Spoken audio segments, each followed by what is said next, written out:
time for a brief history of the United States of America. Hi, boys and girls, ready to get started?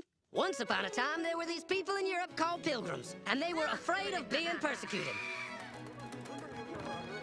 So they all got in a boat and sailed to the New World where they wouldn't have to be scared ever again. Oh, I'm so relaxed. I feel so much safer. But as soon as they arrived, they were greeted by savages, and they got scared all over again.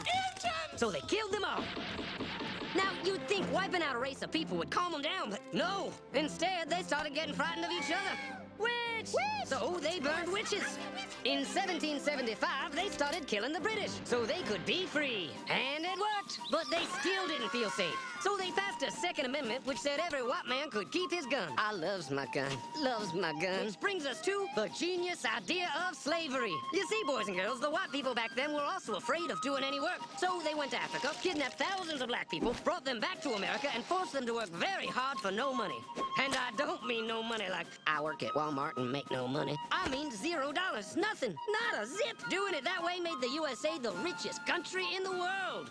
So did having all that money and free help calm the white people down? No way. They got even more afraid. That's because after 200 years of slavery, the black people now outnumbered the white people in many parts of the South. Well, you can pretty much guess what came next. The slaves started rebelling. There were uprisings, and old master's heads got chopped off. And when white people heard of this, they were freaking out and going, I want to live. Don't kill me, big black man. Well, just in the nick of time came Samuel Colt, who in 1836 invented the first weapon ever that could be fired over and over without having to reload. And all the Southern whites were like, yeehaw!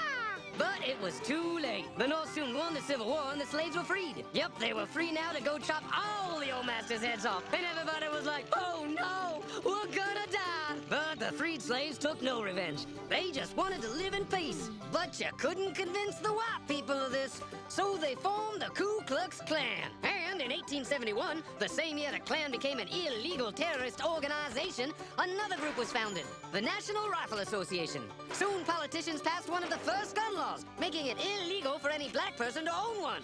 It was a great year for America, the KKK and the NRA. Of course, they had nothing to do with each other, and this was just a coincidence. One group legally promoted responsible gun ownership, and the other group shot and lynched black people. And that's the way it was all the way to 1955, when a black woman broke the law by refusing to move to the back of the bus. White people just couldn't believe it. Huh? Why won't she move? What's going on? Man, all hell broke loose. Black people everywhere started demanding their rights, and white people had a major freaky feel meltdown, and they were all like, run away! Run away!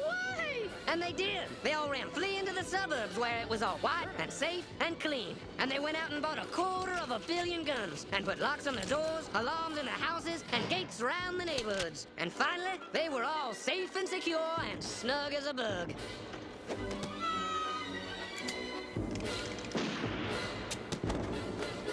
And everyone lived happily ever after.